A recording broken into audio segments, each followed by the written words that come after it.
Sasa mimi nikisema power sijielewi sana, lakini nitawasalimu tena. Hamjambo, asanteni sana.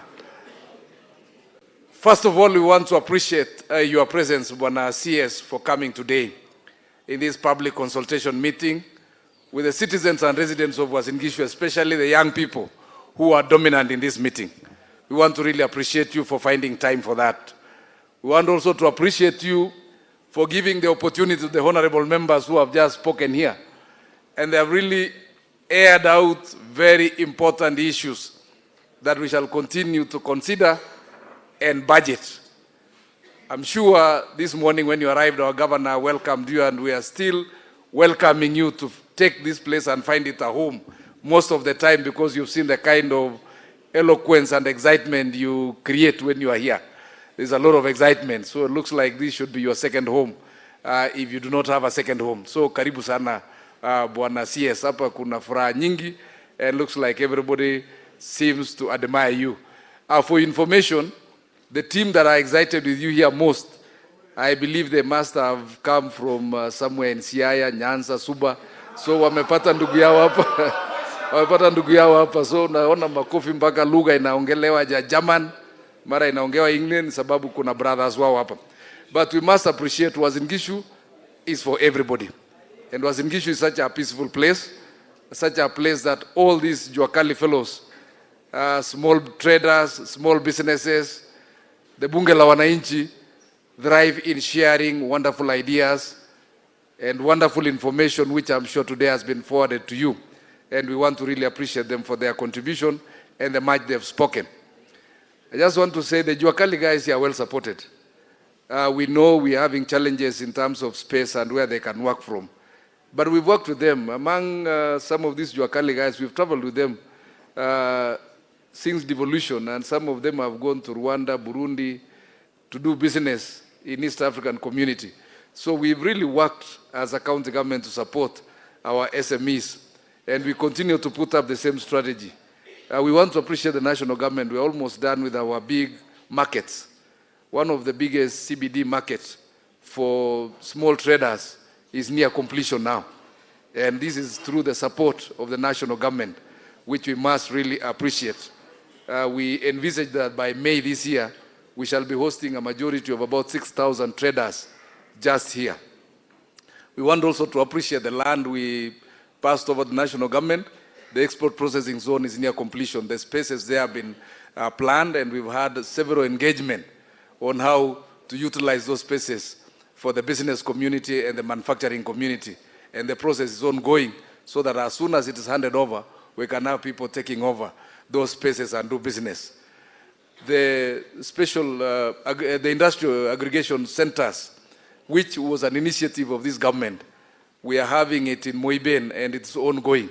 We envisage by August we shall have more agricultural aggregated products happening there, in addition to what the county is doing in terms of processing activities for potatoes, for animal feeds, for the coffee, which is in Tarubo. They are all ongoing. We envisage that in the middle of this year, most of these processing activities or spaces will be available ready. The markets in Kapseret is almost ready. The market in Madaru, Keses, all supported by national government. So we are envisaging a scenario that we shall have to accommodate a majority of our business people and strengthen the business activities, especially with the current financial inclusion for the youth through the Nyota and the other programs that are ongoing, including the Fanikisha by the county government.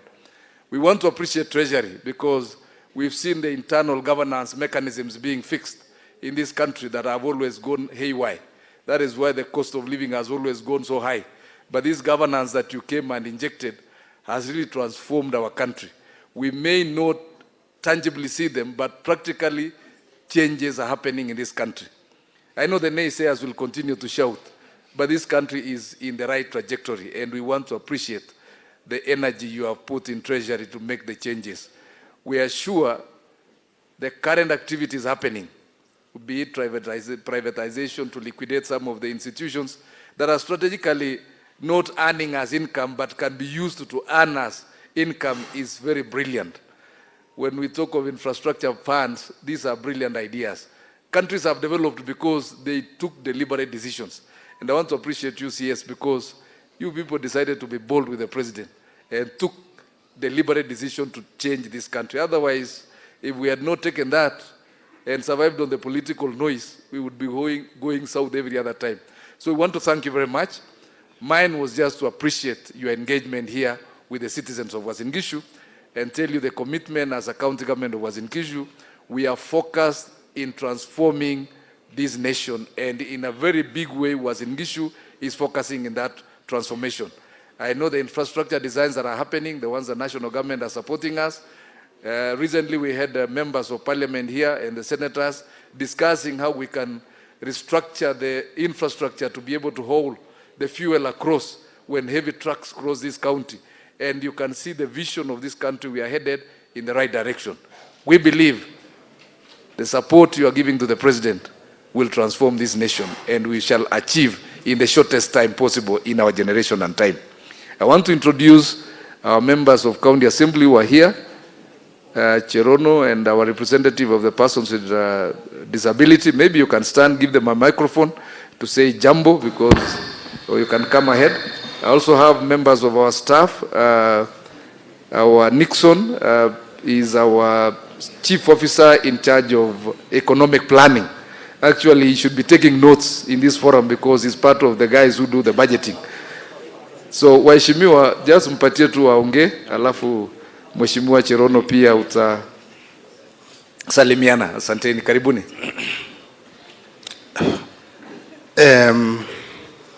Mheshimiwa wetu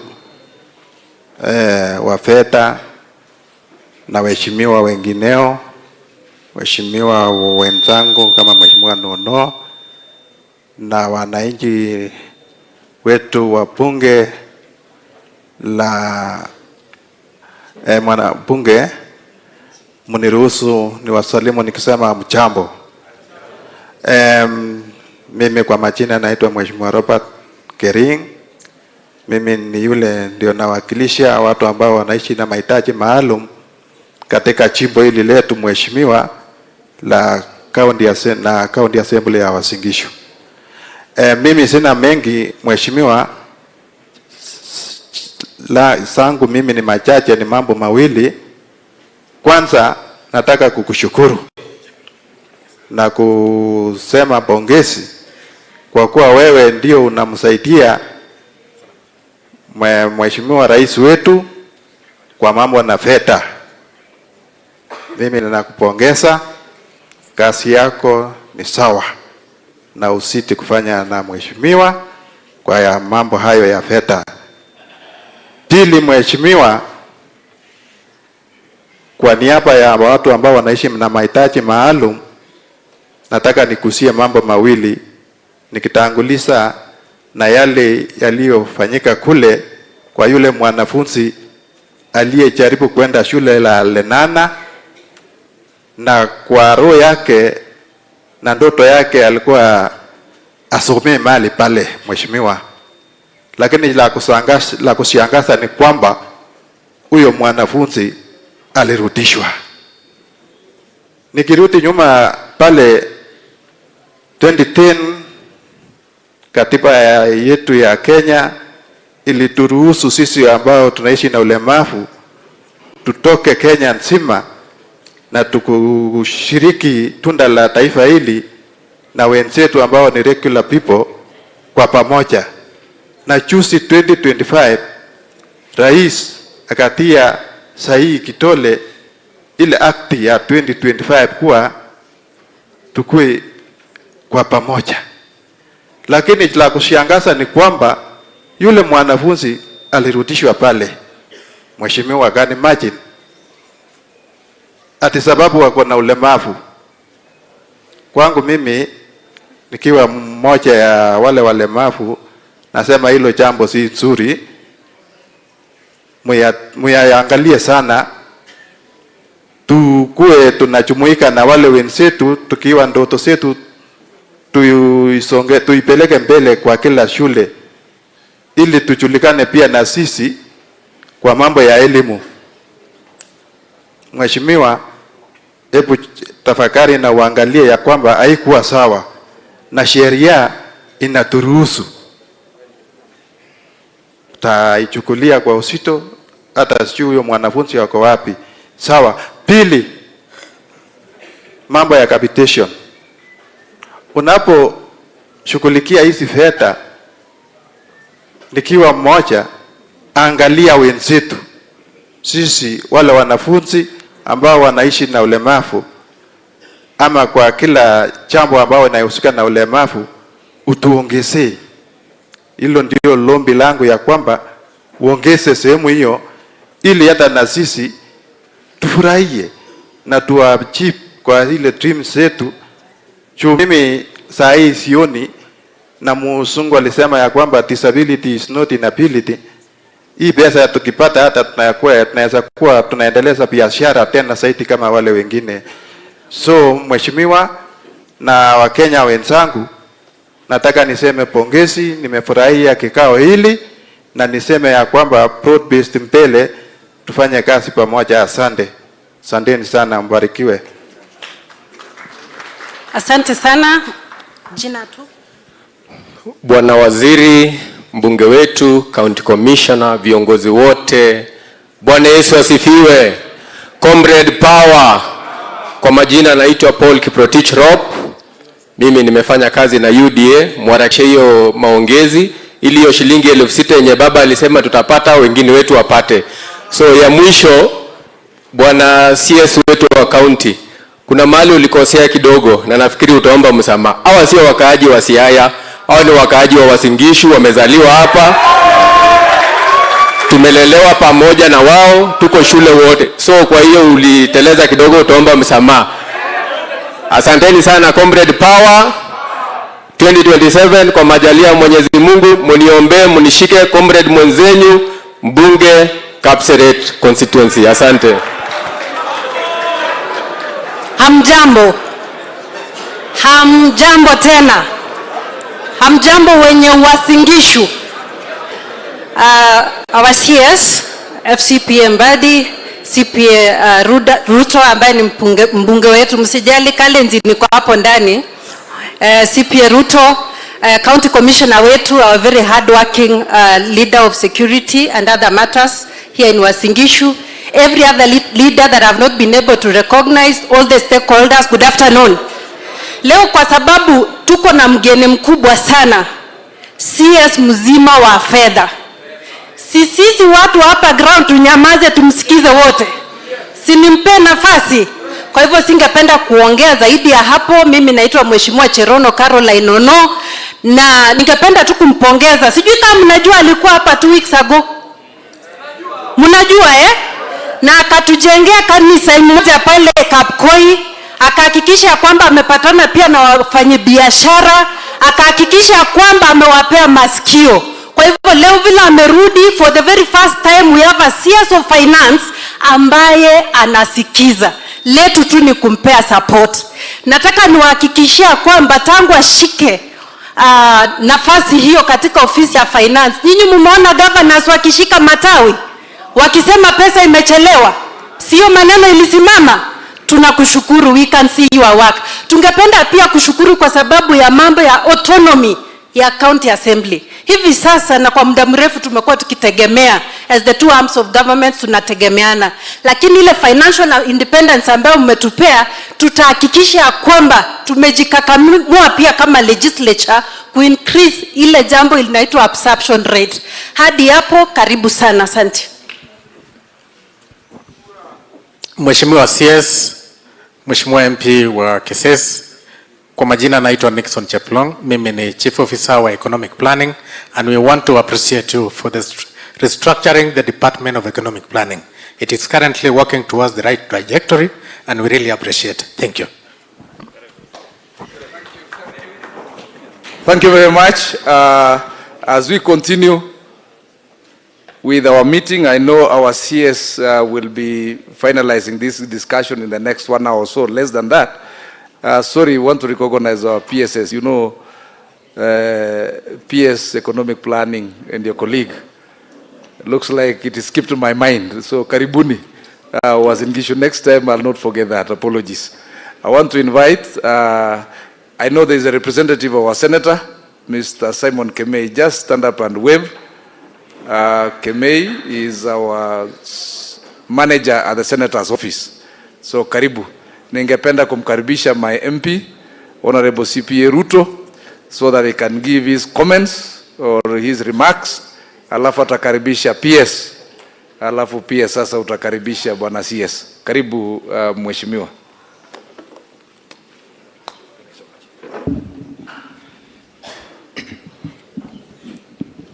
Thank you so much, our County Secretary for Uasin Gishu, Waziri, because he was serving one time as Waziri Hapa, Philip Matelong.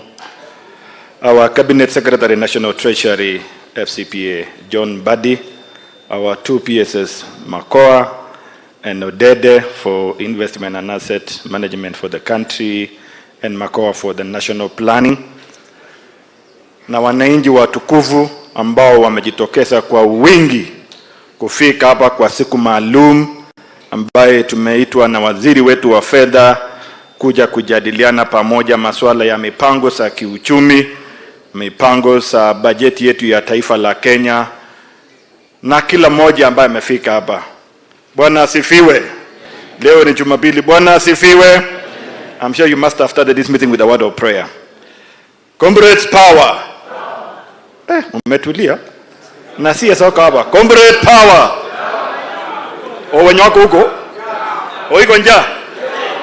Iko njaa? Ngoja nione saa kwanza. Imefika saa yake? Ndio hiyo. Well, I should be very brief. Today is not my meeting. And first of all, CS karibu Uasin Gishu.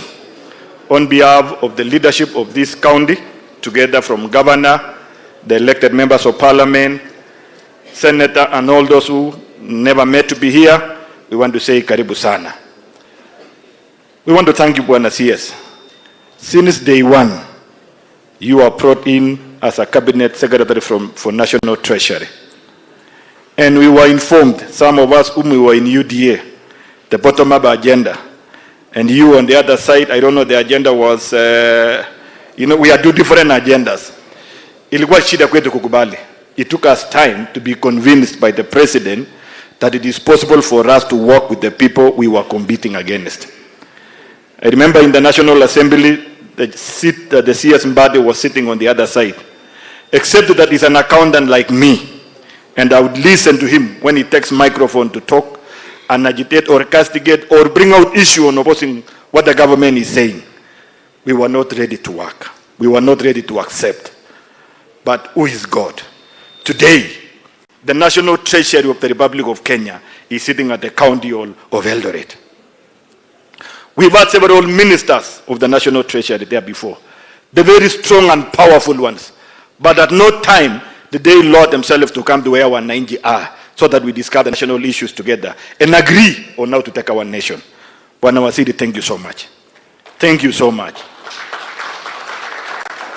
Immediately you ascended to that office, I saw you walking from the National Treasury all the way mpaka Jivanji Garden kwa bunge la wananchi, so that you can have a talk and discussion with wananchi on how wananchi are viewing and perceiving the affairs of their nation. It should be taken vis-a-vis where the bosses are sitting at the head office, at the boardrooms, and discuss how our nation should be done.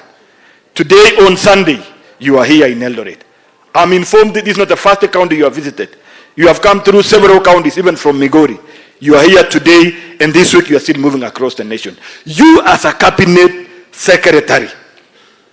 You know, watu wajuangi, waziri yule mwenye ako na security yote, anabebanga ile mkoba, yenye iko na budget yote ya Kenya. A very coveted office.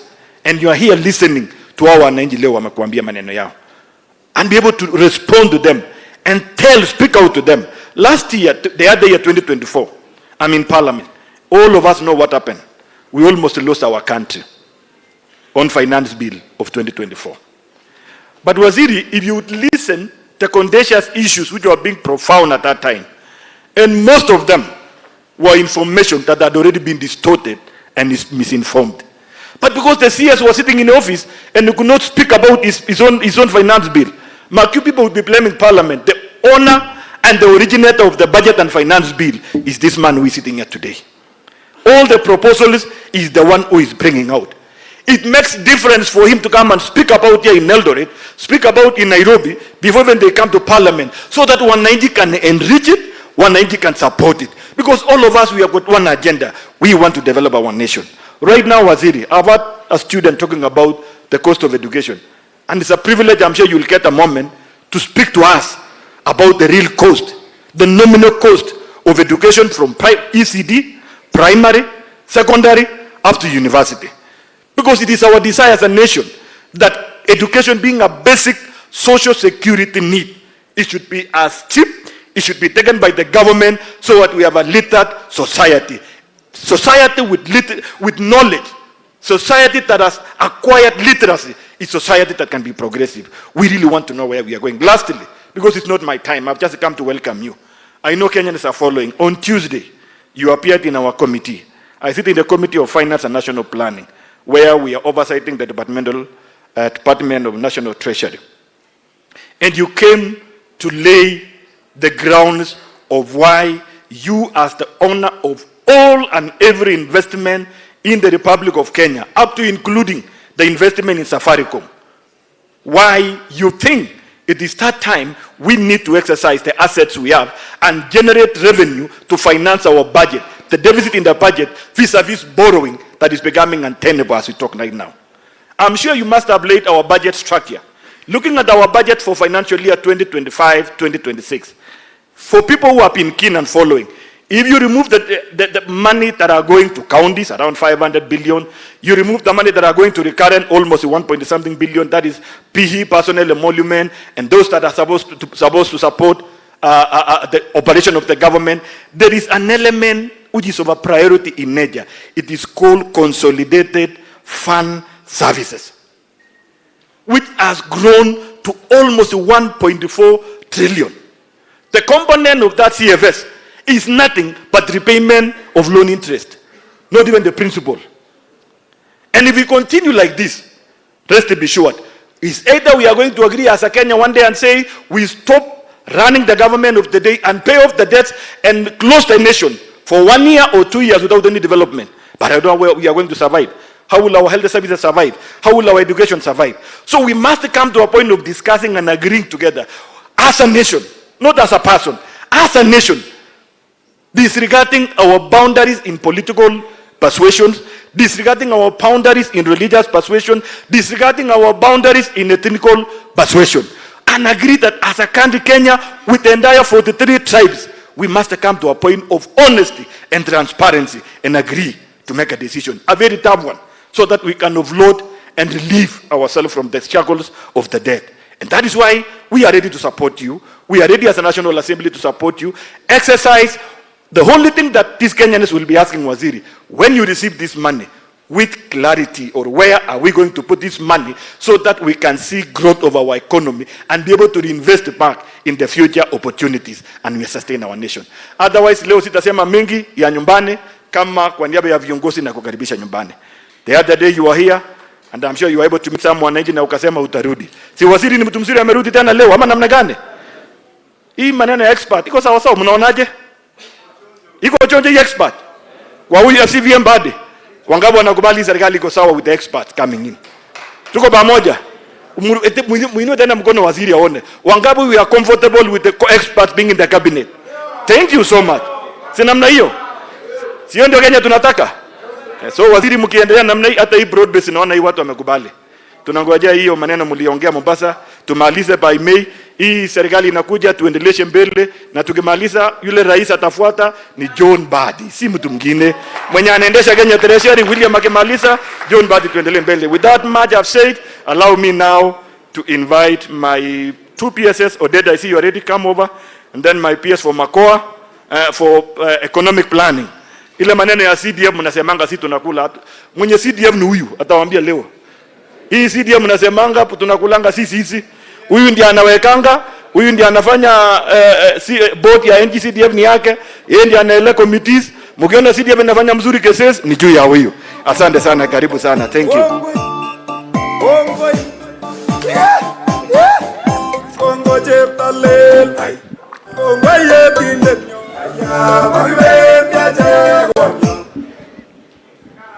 God is good. God is good. And all the time. Tusalemeni kwa hewa, please.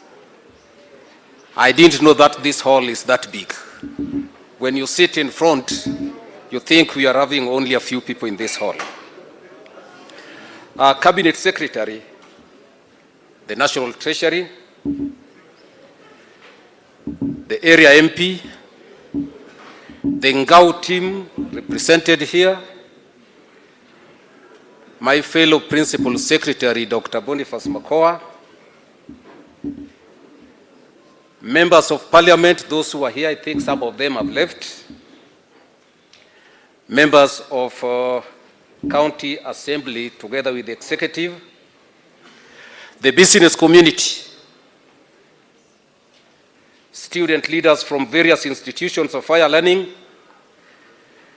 distinguished members of Bunge la Wananchi, all invited guests, wananchi wenzangu, ladies and gentlemen, good afternoon. I am delighted to welcome you on behalf of National Treasury to this stakeholders forum here in Uasin Gishu County. The Cabinet Secretary is on tour of the counties with a view to creating a public awareness and seeking public views on the budget-making process and privatization of government-owned enterprises.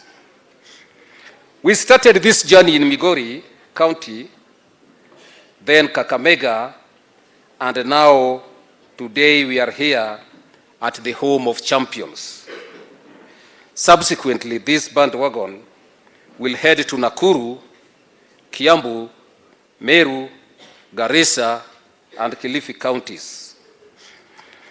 This engagement brings together participants representing various interest groups, including the elected leaders, the business community, student leadership, Bunge la Wananchi, among others.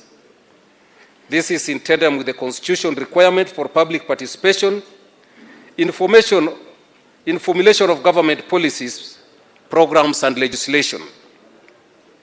Firstly, this forum has given you, the people of this county, a platform to engage the Cabinet Secretary on the benefit of privatization. And I want to tell you that privatization has and will improve efficiency in the management of government-owned enterprises. It will reduce the fiscal burden on the public budget and stimulate economic growth. It is evident that over the years, many government-owned enterprises barely survived on substantial government subsidies due to operational inefficiencies, and the Cabinet Secretary will elaborate on that. The perpetual injection of capital to such entities limits the state's ability to fund critical social services and infrastructure. Through privatization, we are able to attract private capital, cutting-edge technology, and managerial expertise, which enhance productivity, service delivery, and competitiveness. Additionally, privatization of government-owned enterprises supports the development of capital markets, encourage foreign and domestic investments, and align with the broader economic reforms that strengthen our market-driven economy. For your information, the ongoing offloading of government shares from Safaricom and Kenya Pipeline Corporation will help in revenue generation without increasing debts and taxation. Secondly, we are here today to gather your invaluable views on the budget-making process for the financial year 2026-2027, which is already ongoing. Public input is actively sought through consultation forums and submissions to ensure that the budget aligns with the priorities of citizens, and I believe that we will be getting those submissions so that we can look into them. Let me assure you that your views will not only be heard, but they will count, as Waziri will tell you more shortly. Ladies and gentlemen, now let me go to this issue that was raised on AGPO. We have embarked on the rollout of electronic government procurement system, popularly known as EGP, at both national and county level. The implementation and the use of EGP will result in reduced cost of goods, works and services. It will increase transparency in procurement process and practice. It will improve efficiency in procurement. It will maximize the value for money, accountability, improve confidentiality, integrity, authenticity of transactions, and streamline procurement processes. And this will enhance procurement information management that will facilitate procurement planning, monitoring, evaluation, and reporting. In this regard, because I think it was raised by National Chamber of Commerce Director, and I want to take only 1 minute in explaining that. The government has reserved 30% of procurement of goods and services to people living with disabilities, youth and women. And for you to access this, you have to register.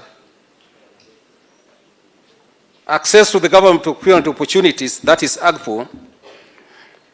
This one is enshrined in the Constitution, and I want to urge the youth and affected population to register under AGPO to benefit from that 30%. I can assure you that almost, I think, only maybe 10% or 5% of all those who are here are registered with AGPO. And for you to access those tenders, how many people are having smartphones? I just want to take 2 minutes. How many people are having smartphones? You have smartphones with you. Can you Google EGP Kenya?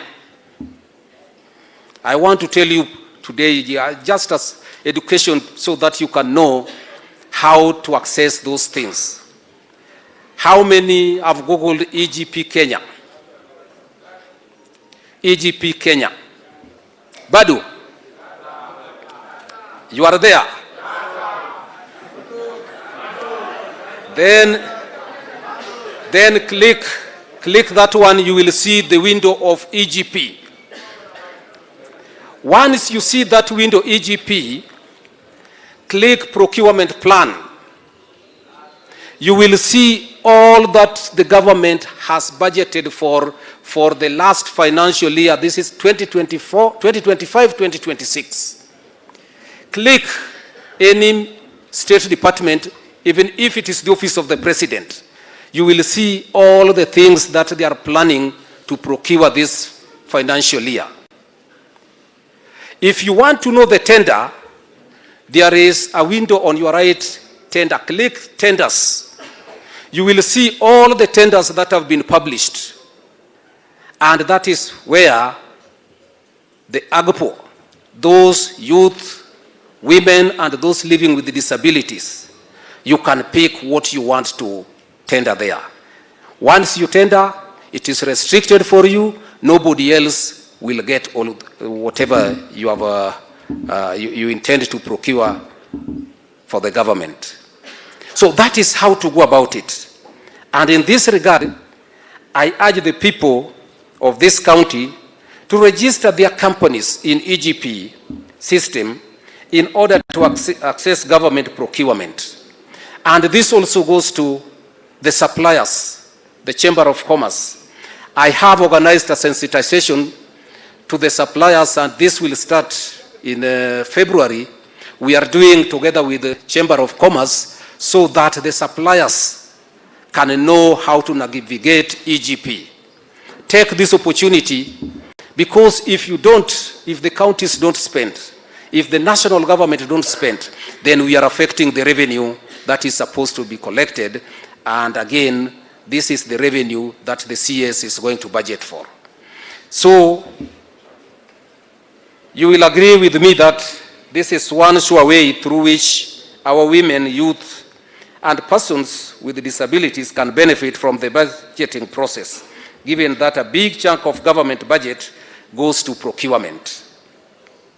Having said that, I wish you people fruitful deliberation and ask you to feel free. Engage Cabinet Secretary candidly and share your feedback that is necessary to enrich the budget making process and privatization process.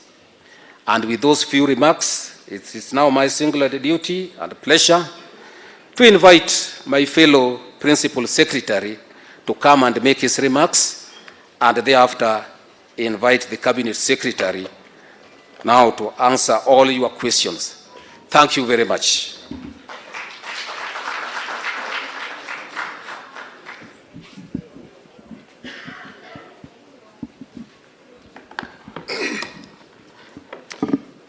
Thank you. The Cabinet Secretary, the National Treasury, my colleague PS Cyril Odede, county leaders present, Mheshimiwa, Asante for being here, the business community, Bunge la Wananchi, students forum, our youth from this great county of Uasin Gishu, government officials present, wananchi wote, I greet you in Jesus' name. Bwana asifiwe. Good, is it morning or afternoon? Good afternoon. Before I start off, CS, allow me just to recognize one of the chair, the chair of one of my parastatals who is here with us, and I'll give reasons why I want him to always attend this engagement. That is Professor Wachana, chair of KIPRA,